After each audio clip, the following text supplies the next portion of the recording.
तो कैसे हैं आप सभी लोग। होप आप सभी लोग ठीक होंगे और अपनी तैयारी अच्छे से कर रहे होंगे। आप सभी को मेरा नमस्कार। मैं हर्ष आप सभी का स्वागत करता हूं फ्यूचर प्लस क्लासेस किस ऑनलाइन प्लेटफॉर्म पर। होप आप सभी अच्छे होंगे, अपनी तैयारी अच्छे से कर रहे होंगे।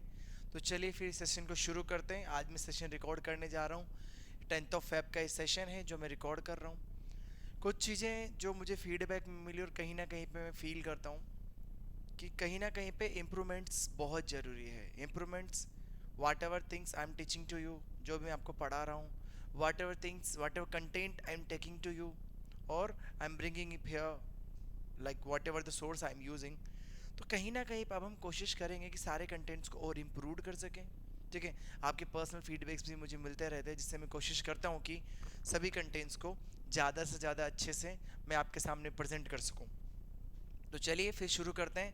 आप इसी तरह अपना प्यार देते रहें और सारी चीज़ें ऐसा चलती रहे। बहुत सारा प्यार देने के लिए आप सभी का धन्यवाद। अपनी तैयारी आप अच्छे से करें। आपके सारे के सारे एग्ज़ाम्स का कैलेंडर आ गया है और एग्ज़ाम्स आपके सामने हैं, तो तैयारी करें, मेहनत करें। चलिए फिर शुरुआत करते हैं। मैं ये सेशन रिकॉर्ड करने जा रहा हूँ 10th ऑफ फैब को। समय हुआ है 12:15 रात का जो समय है। चलिए शुरू करते हैं। यूजुअली मैं वीडियो यहीं रिकॉर्ड करता हूँ, तो I welcome you all here. So on your daily insight unveiling the current affairs, your daily dose, and I am your friend Harsh here. Fine, so start. देखिए, हम शुरू करते हैं। एक बार हमेशा मैं आपको बताता हूँ कि हमेशा मैं कोटेशन के साथ शुरू करता हूँ। तो चलिए फिर एक छोटा सा कोटेशन है, बहुत सिंपल सा है। मैंने इसके ये एक बार कुमार कुमार विश्वास से सुना था, हालांकि लिखा किसी और ने है, पर मैंने ये सुना कुमार विश्वास से था। तो इसके जो शब्द हैं बहुत सिंपल हैं कि द्वंद्व कहाँ तक पाला जाए, युद्ध कहाँ तक टाला जाए, तू भी राणा का वंशज है, फेंक जहाँ तक भाला जाए। तो कहने का मतलब ये है कि तुम सब महाराणा प्रताप के वंशज हो, जितने भी स्टूडेंट हो ना, तुम अपने आप में महाराणा प्रताप के वंशज हो। और फेंक जहाँ तक भाला जाए, तू भी राणा का वंशज है, फेंक जहाँ तक भाला जाए।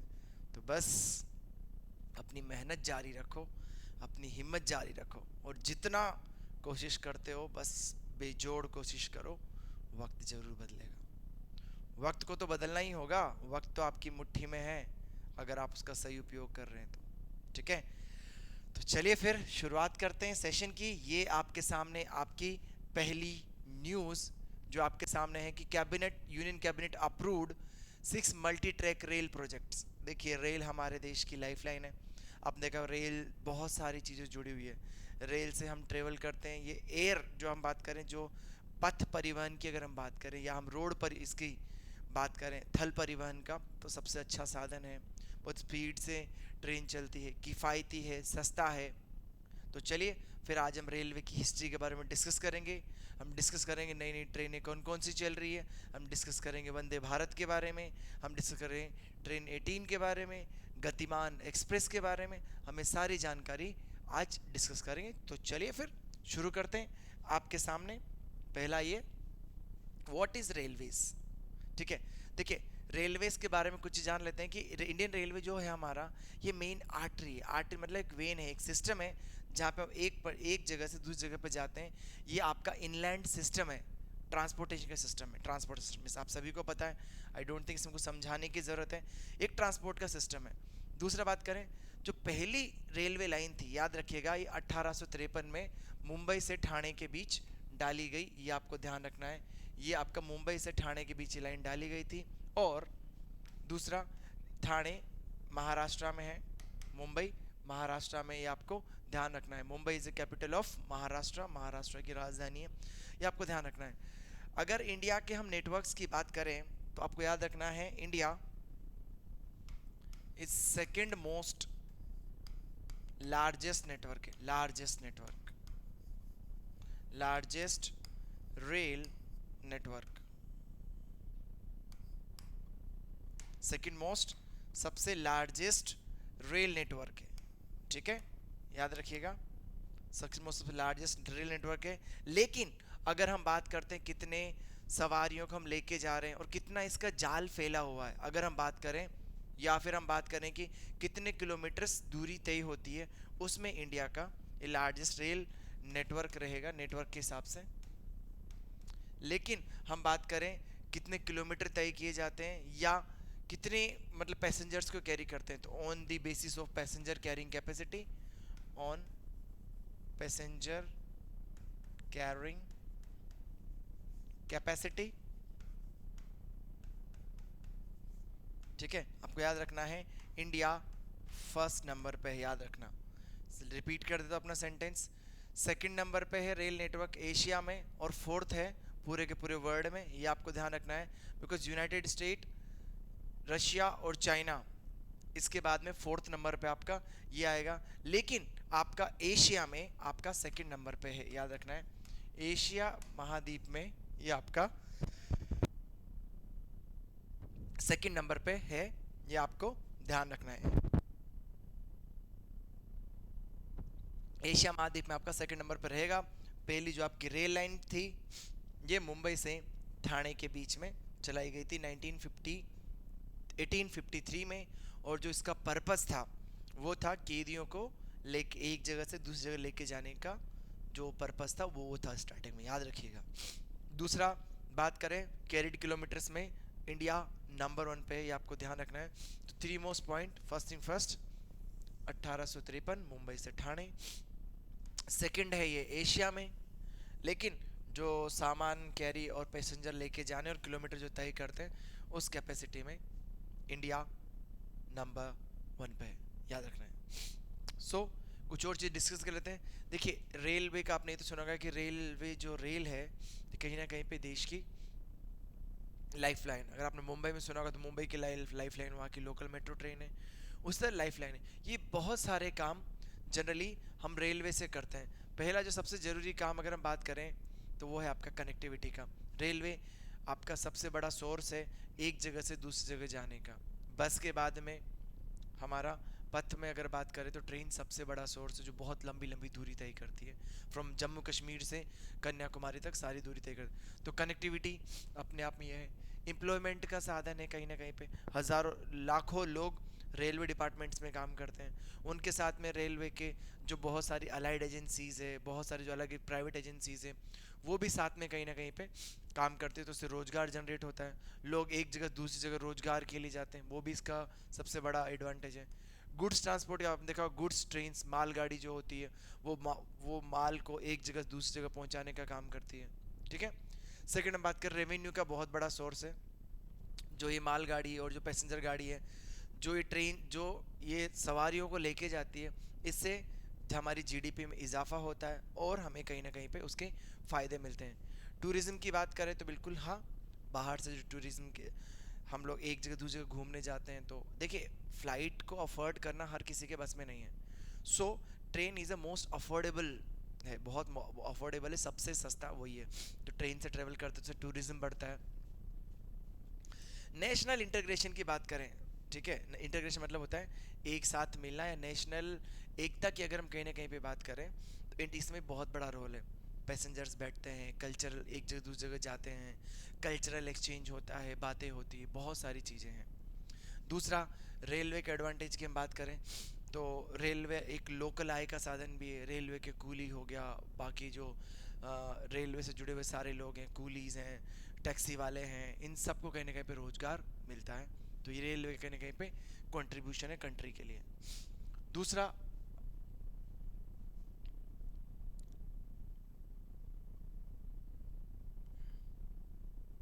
अब हम थोड़ा सा हम डिस्कस करते हैं। आपने मेरे पीछे फ़ोटो देख ही लिया होगा, द वंदे भारत ट्रेन। ठीक है, जब ये चली थी तो इसे हम ट्रेन 18 के नाम से जानते थे। किस नाम से जानते थे? ट्रेन 18 के नाम से। ओके, सो इसके बारे में हम डिस्कस करेंगे। Now Vande Bharat is now, पहले ट्रेन 18 था जब ये बन रही थी, अभी से वंदे भारत एक्सप्रेस का नाम दिया गया है 2.0। तो चलिए डिस्कस करते हैं। अगर आप लोग कभी वंदे भारत में ट्रेवल नहीं किए तो प्लीज़ करिए, इट्स वेरी गुड ट्रेन, बहुत सारी फैसिलिटीज़ हैं। तो वंदे भारत 2.0 की हम बात करते हैं। ये सबसे पहले भारत में निर्मित है, इंडिजिनस डिज़ाइन इसका, manufactured semi high speed train, याद रखना ये आपकी सेमी हाई स्पीड ट्रेन है। सेल्फ प्रोपेल्ड है। सेल्फ प्रोपेल्ड का मतलब रहेगा कि इसको इंजन नहीं खींचता, इसका इंजन ही उतना पावर जनरेट करता है कि हर डब्बा उसके साथ चलता है। सेल्फ प्रोपेल्ड है, ये आपको याद रखना है। दूसरा ट्रेन का क्या है कि मेजर जो लीप है, स्पीड बहुत अच्छी है, कन्वेंस के लिए बहुत कन्वेंटिंग है, बहुत कन्वीनियंसिंग है, उन सब के लिए वंदे भारत ट्रेन बहुत ही ज़्यादा मतलब पहली पसंद है आजकल इनकी। बस थोड़ा सा टिकट इसका ज़्यादा है। दूसरा बात करें, वंदे भारत जब बनी थी, ये कहाँ बनी है? इंडियन कोच फैक्ट्री में इसके सारे कोच बनाए गए हैं। मेक इन इंडिया प्रोग्राम के अंतर्गत कहीं ना कहीं पे बनी है। मेक इन इंडिया प्रोग्राम क्या याद रखना है, ऑलमोस्ट 100 करोड़ की इसकी लागत आई है। ये ट्रेन जब बन रही थी तो इसे ट्रेन 18 के नाम से जानते थे, जब डेवलपमेंट फेज में थी। बाद में इसके दूसरी बात, इसके जो लोकोमोटिव है, मतलब इसका इंजन है, वो सब सेल्फ प्रोपल्ड बेस्ड के रहते हैं। इट मीन्स वो जब चलेगा तो उसकी हर जो कार है, हर जो डब्बा है, वो पावर जनरेट करेगा, हर डब्बे के साथ कहीं ना कहीं पे वो चलेगा। अगर आपने ट्रेडिशनल रेलवे ट्रैक्स की बात करें या ट्रेडिशनल सिस्टम की अगर हम बात करते हैं, तो यहाँ पे आपका इंजन रहेगा,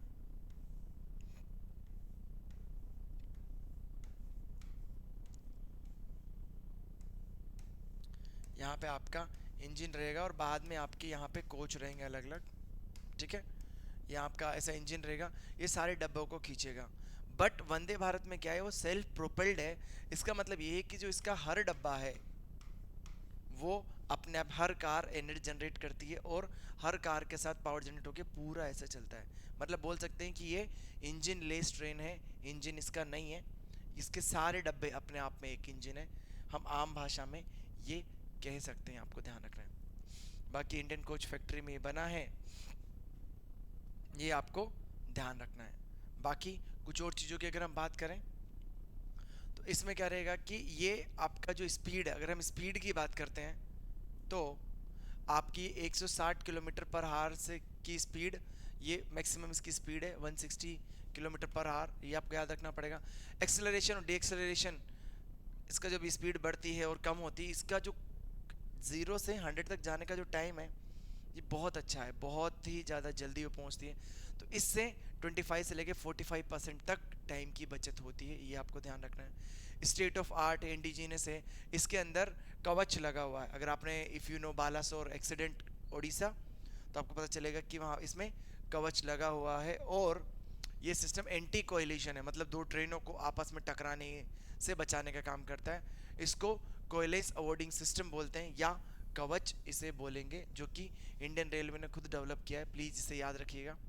दूसरा, न्यू जो आगे जो हमारी वंदे भारत की न्यू डिज़ाइन है, इसमें फोटोसाल्टिक अल्ट्रावायलेट ये एयर प्यूरिफिकेशन सिस्टम लगा है, ताकि एयर भी आपको फिल्टर्ड होके मिले, ठीक है, जो कि उसके रूट के माउंट पे लगा है। अगर आगे की बात करें तो बायो टॉयलेट है, मॉडर्न फैसिलिटीज टॉयलेट है, ऑटो क्लोजिंग डोर है, और गुड फूड है।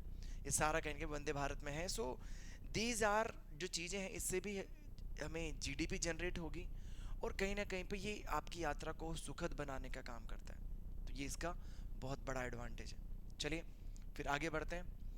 अब हम बात करते हैं एक नेक्स्ट, आपके यहाँ पे एक टॉपिक है जो कि बहुत अभी चर्चा में है, वो है minor water pollution offence to be decriminalise. इसमें है कि देखिए, ऑफेंस, वाटर ऑफेंस मतलब हम कह सकते हैं कि मान लो किसी ने पानी का बहुत ज़्यादा बहाव किया या पानी में बहुत सारा कुछ भी कूड़ा करकट छोड़ दिया, तो उसको भी हमारे जो संविधान है और जो हमारे एक्ट है, जैसे कि national water pollution control act हो गया या एयर पोल्यूशन कंट्रोल एक्ट हो गया, उसमें उसको क्रिमिनल्स की श्रेणी में लिया गया है, अपराध की श्रेणी में लिया गया है। So here what they have done, इन्होंने कहीं ना कहीं पे अभी इस गवर्नमेंट ने ऐसा मांग किया है कि कहीं ना कहीं पे जो छोटे अपराध है, माइनर जो अपराध है छोटे मोटे, उनको डीक्रिमिनलाइज किया जाना चाहिए, उनको अपराध की श्रेणी से हटा देना चाहिए।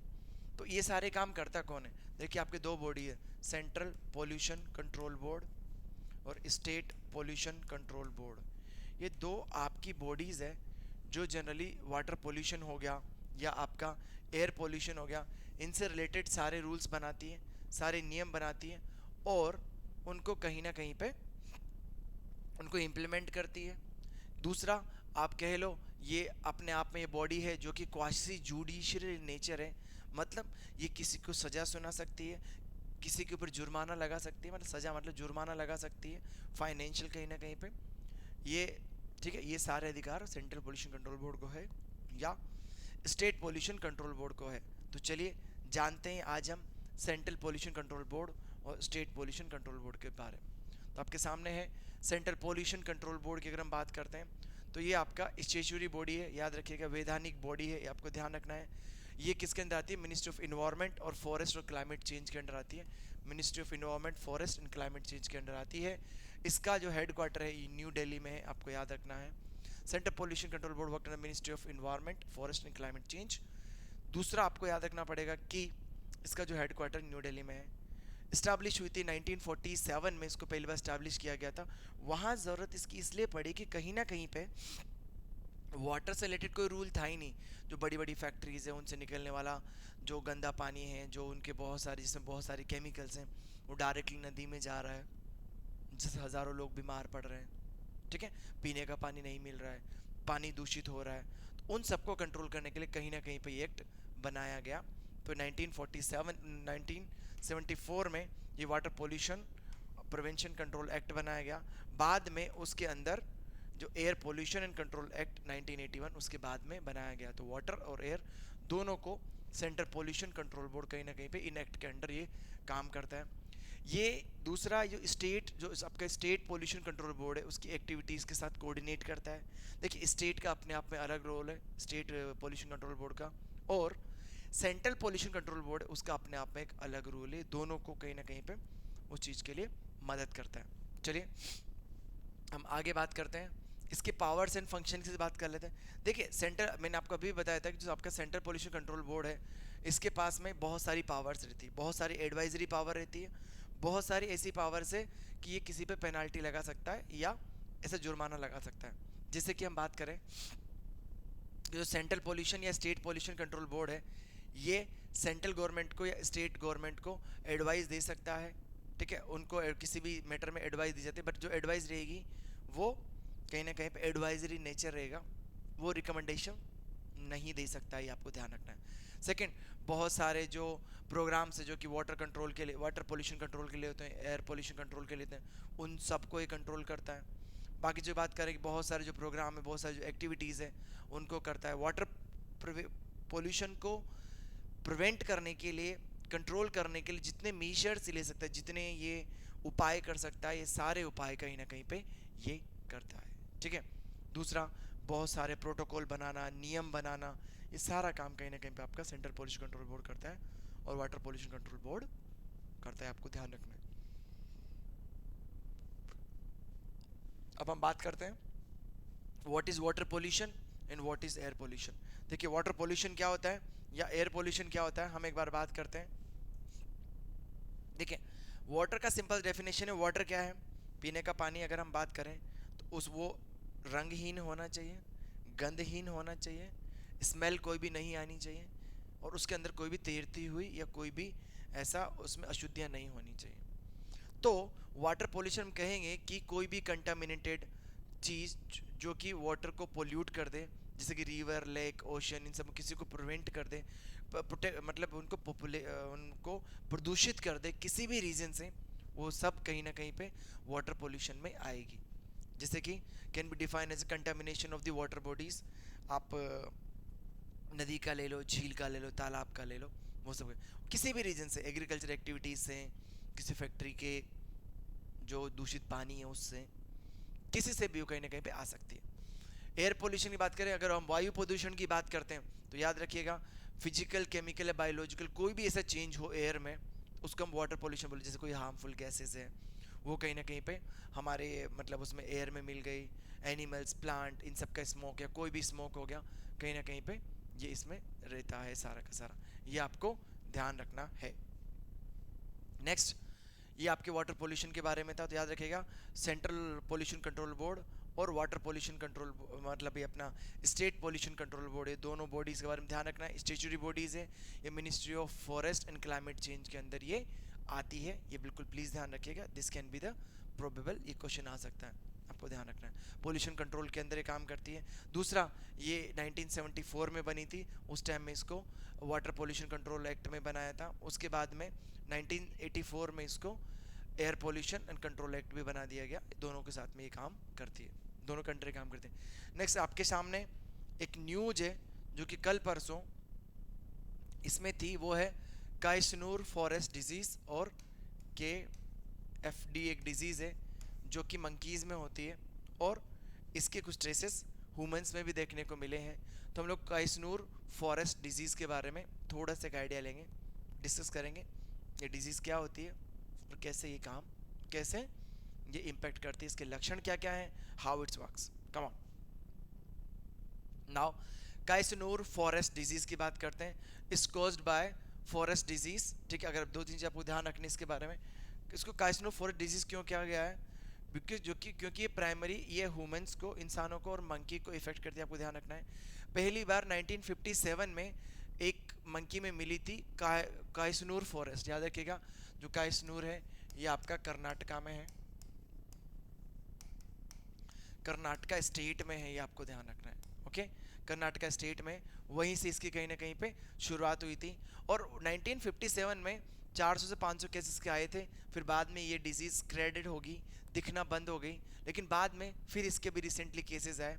सिम्टम्स की हम बात करें तो चिल्स, ठंडी लगना, ठीक है, सर दर्द होना, बॉडी में जकड़न आना, बॉडी दर्द होना, बहुत ज़ोर से बुखार आना, ठीक है, ये सब कहीं ना कहीं सिम्टम है। और इसमें मरने के चांसेस 3 से 5% होते हैं, डेथ के चांसेस 3 से 5% कहीं ना कहीं पे होते हैं, ये आपको ध्यान रखना है। चलिए नेक्स्ट क्वेश्चन, अगर इसके डायग्नोसिस की बात करें या हम बात करें कि इसका इलाज हम कैसे कर सकते हैं या कौन सा टेस्ट है जो इसके लिए किया जाता है, तो याद रखना है कि डायग्नोसिस के नाम पे हम लोग पीसीआर डिटेक्शन टेस्ट करते हैं। पीसीआर एक लेबोरेटरी में टेस्ट रहता है, ठीक है, इसको हम पॉलीमर चेन रिएक्शन बोलते हैं। ये टेस्ट हम करते हैं और ब्लड का सैंपल लेके उसको टेस्ट के लिए भेजते हैं। बाकी हम एलाइसा टेस्ट कर सकते हैं, इम्यूनोलिंक सॉर्बेंट ऐसे, ठीक है, ये हम टेस्ट कहीं ना कहीं पे कर सकते हैं। ट्रीटमेंट की और प्रिवेंशन बात करें तो अभी तक इसका कोई भी क्योर नहीं है, there is no cure of it, ठीक है। वैक्सीन इसका जनरली ऐसा कोई नहीं है, बट फिर भी हम लोग कुछ एंडेमिक एरियाज़ में जो दूसरी फॉर्मली इनेक्टेड वैक्सीन है वो हम यूज़ करते हैं, आपको ध्यान रखना है। It's all about the Kyasanur forest disease. ये कैसे फैलता है आपके सामने, अगर आप इसे देख पा रहे हैं तो आप देखेंगे कि मंकी, जैसे कि मान लो मंकी है, मंकी को कहीं ना कहीं पे इंसान ने हाथ लगाया, सो इंसान से कहीं ना कहीं देखिए, ये यहाँ से गाय से उसको टिक्स था, टिक्स उसके रेट में गया, रेट से ये कहीं ना कहीं पे किस में गया, मंकी में, और मंकी से इंसान में यहाँ कहीं ना कहीं पे ट्रांसमिट हुआ। बिकॉज हम क्या है, सोशल प्राणी, हमने आजकल जंगलों में भी घर बना लिए हैं, तो हम लोग कहीं ना कहीं पे बंदर को हाथ लगाया तो कहीं ना कहीं पे हम उसके टच में आ जाते हैं। तो दिस इज़ केएफडी और काइसनूर फॉरेस्ट डिजीज़, आपको ध्यान रखना है। मंकी इसका प्राइमरी मंकी से ही एनिमल में आती है, मंकी से ये इंसानों में आती है, आपको ध्यान रखना है। नेक्स्ट बात करते हैं, आपके सामने एक बड़ा सा क्वेश्चन है, मानसिक स्वास्थ्य। देखिए आज के ज़माने में मानसिक स्वास्थ्य एक बहुत बड़ा चैलेंज है। दिमाग को शांत रखना, दिमाग को खुश रखना बहुत बड़ा चैलेंज है। आजकल की भाग दौड़ दुनियादारी इतनी ज़्यादा हो गई है कि लोग स्ट्रेस में रहते हैं, लोग परेशान रहते हैं, लोग थके हारे रहते हैं, चीज़ों को समझ नहीं पाते हैं। ये सारे कहीं ना कहीं पे स्ट्रेस के रीज़न है। और आपका जैसे कि पढ़ाई का स्ट्रेस हो गया, फैमिली का स्ट्रेस, पैसा कमाने का स्ट्रेस, बहुत सारे स्ट्रेस। तो हम आज बात करेंगे मेंटल हेल्थ एक्ट के बारे में, ये कैसे काम करता है और इसके क्या क्या कहीं ना कहीं पे एडवांटेज और क्या क्या फ़ायदे इसके हैं। चलिए, ये आपका वर्ल्ड मेंटल हेल्थ डे के बारे में हम बात करते हैं कि क्या क्या इसमें क्या क्या चीज़ें हैं। देखिए, आपका जो मेंटल हेल्थ एक्ट था ये 2017 में कहीं ना कहीं पे आया, ये आपको ध्यान रखना है। ये पहले 1987 में था, जिसको बाद में अमेंडमेंट करके मेंटल हेल्थ एक्ट 2017 बनाया गया, ये आपको ध्यान रखना है। इसमें बहुत सारे राइट्स दिए गए हैं, किसको, एक मेंटली अनहेल्दी पर्सन को बहुत सारे अधिकार दिए गए हैं। पहले क्या होता आपने देखा होगा, उसको लंबे समय तक ना, जो ठीक होने का लंबे समय तक पागल खाने में रख रहे हैं, असाइलम में रख रहे हैं। और बात करेंगे तो ज़रूरत नहीं है तब भी उसको इलेक्ट्रोकन्वल्सिव थेरेपी दे रहे हैं, करंट दे रहे हैं। आपने देखा होगा मूवीज़ में करके करंट देते हैं, वैसा करंट दे रहे हैं, वो बहुत सारी चीज़ें होती हैं। तो उन सब चीज़ों को देखते हुए एक स्ट्रॉन्ग एक्ट बनाया गया। इसमें क्या क्या उसको कुछ अधिकार दिए गए, जैसे कि उसको कम्युनिकेट करने का अधिकार है, वो बात कर सकता है ट्रीटमेंट के लिए, ठीक है, ट्रीटमेंट के लिए उसका अधिकार है। मेंटल हेल्थ के जो इस्टेब्लिशमेंट बोर्ड है उन सबको रजिस्टर्ड करने की बात की गई कि जो अनरजिस्टर्ड एजेंसी नहीं है वो ट्रीटमेंट नहीं कर सकती है, ठीक है। इसके अलावा फालतू के जो इलेक्ट्रोकन्वल्सिव शॉक थेरेपीज है उन पे बैन लगाने की कोशिश की गई। मसल रिलैक्सेंट, एनेस्थीसिया और इन सब थेरेपीज के ऊपर प्रेशर दिया गया। देखिए, जब किसी को ईसीटी देते हैं तो वो इतनी जोर से बॉडी में उसके मसल्स से अकड़ते हैं कि अगर उसको मसल्स रिलैक्सेंट नहीं दिया है तो उसकी हड्डियां टूटने के भी चांसेस रहते हैं। उन सब चीज़ों के बारे में कहीं ना कहीं पे चीज़ें हैं। चलिए आगे बात करते हैं इस बारे में। ये आपके सामने मेंटल हेल्थ एक्ट किस तरीके से चीज़ें हैं वो आपके सामने बताई गई है कि मेंटल हेल्थ यहाँ पे है।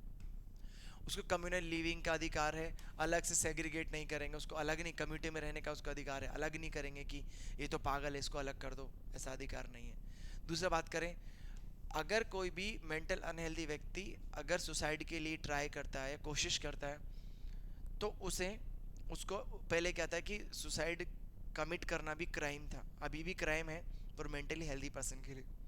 तो जो मेंटली अनहेल्दी पर्सन है तो सुसाइड अटेम्प्ट करने पे किसी टाइप का कुछ भी ऐसा नहीं है, उसको क्रिमिनलाइजेशन में नहीं माना गया है। दूसरा, गवर्नमेंट ने क्या डिसाइड किया कि ट्रेंड पर्सन, ज़्यादा पर्सन को ट्रेंड करेंगे। सुसाइड प्रिवेंशन के बहुत सारे जो प्रोग्राम हैं, एनजीओ हैं, हेल्पलाइन है, उन सबको चलाने की बात कहीं ना कहीं पे यहाँ की गई है। दूसरा, मेंटल हेल्थ को प्रमोट करने की कोशिश की जा रही है कि मेंटल हेल्थ को कहीं ना कहीं पे प्रमोट किया जाए।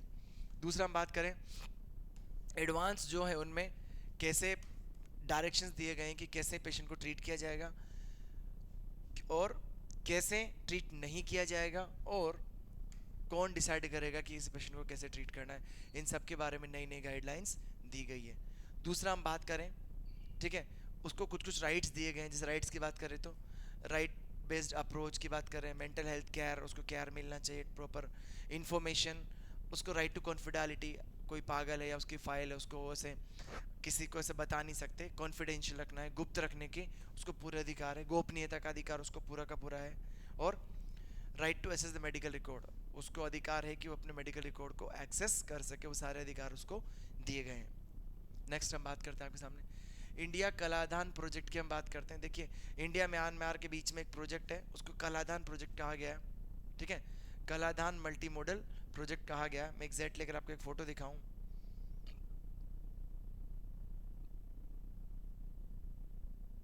If you see able to see this photo, ये आपका वेस्ट बंगाल में कलकत्ता है, अगर आप देख पा रहे हैं, ये आपका बांग्लादेश है और यहाँ पे आपका ये म्यांमार है।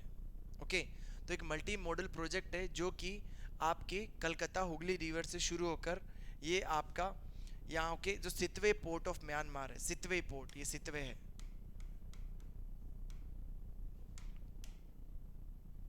जो सितवे पोर्ट ऑफ म्यांमार है, ये वहाँ तक जोड़ेगा। देखिए, इसका सबसे बड़ा एडवांटेज क्या है कि अगर हम बात करें, अगर आपने चिकन नेक के बारे में सुना होगा, अगर हम एक स्ट्रक्चर की बात करें तो यहाँ पर ये हमारा इंडिया हो गया। ठीक है, तो यहाँ पे आपका ये आपकी 7 सिस्टर स्टेट हो गई अलग अलग। तो यहाँ पे जो एरिया है चिकन नेक, यहाँ पे एक नेरो पॉइंट है, तो कहीं ना कहीं पे ये एरिया हमारे लिए जो ट्राई जंक्शन है, ये ट्राई जंक्शन का यहाँ पे, ठीक है, चाइना और इसके बीच में, चाइना इंडिया और ये अपना बांग्लादेश के बीच ट्राई जंक्शन कहीं ना कहीं पे है। तो यहाँ पे देर इज कहीं ना कहीं पे चांसेस हैं कि कभी अगर हमें ज़रूरत पड़े तो चाइना में भी इस चिकन नेक को ब्लॉक करके हमारा नॉर्थ ईस्ट से हमारा कनेक्शन तोड़ सकता है। तो उसको प्रिवेंट करने के लिए कहीं ना कहीं पे हमने दूसरा रास्ता निकाला है कि कलकत्ता से लेके यहाँ सितवे पोर्ट म्यांमार तक हमने एक मल्टी मॉडल प्रोजेक्ट बनाया है। मल्टी मॉडल मतलब इसमें आपका रेल, बस और शिप, ये तीनों जहाज, तीनों इसके पार्ट में आते हैं। चलिए तो डिस्कस करते हैं। 539 किलोमीटर का पूरा सी रूट है। क्या है एग्जैक्टली हम अभी इसके बारे में डिस्कस करते हैं। तो ये आपका कालाधान मल्टी मॉडल प्रोजेक्ट एग्जैक्टली क्या है, इसमें क्या है, देखिए कालाधान मल्टी मॉडल प्रोजेक्ट जो है ये प्रोजेक्ट जॉइंटली है किस किस के बीच में, इंडिया और म्यांमार के बीच। आपको ध्यान रखना, जॉइंट प्रोजेक्ट मैं आपको बता चुका हूँ, इंडिया और म्यांमार के बीच में है।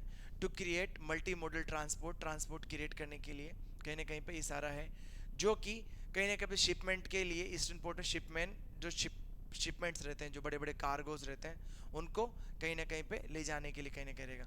ये आपके जो ईस्टर्न स्टेट्स है, जैसे कि हम कोलकाता से Sittwe port Rakhine state of Myanmar, नाम रखा रखाइन स्टेट ऑफ, जहाँ से पूरे के पूरे रोहिंग्यास का जो अपना इश्यूज है, रखाइन स्टेट ऑफ म्यांमार, वहाँ तक जोड़ने का कहीं ना कहीं पे बात है।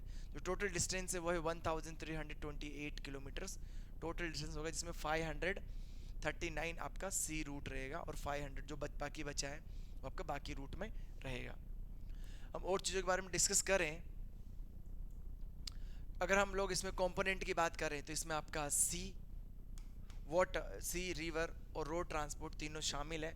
सी रूट की बात करें तो आपका कलकत्ता से और पेलवा जो आपका कलकत्ता से और सितवे पोर्ट तक रहेगा जो कि 539 किलोमीटर्स है।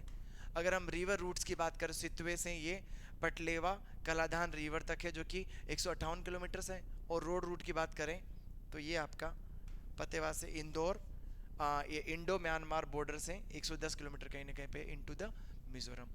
इसका स्ट्रेटेजिक एडवांटेज ये है कि एक तो ये जो हम घूम के 7 स्टेट जाते हैं कहीं ना कहीं पे उसको कम करेगा, प्लस ये ट्रांसपोर्ट के पर्पस से और हमारी इंडियन जो सोवरनिटी है उसके पर्पस से भी ये बहुत ज़रूरी है ये वाला प्रोजेक्ट।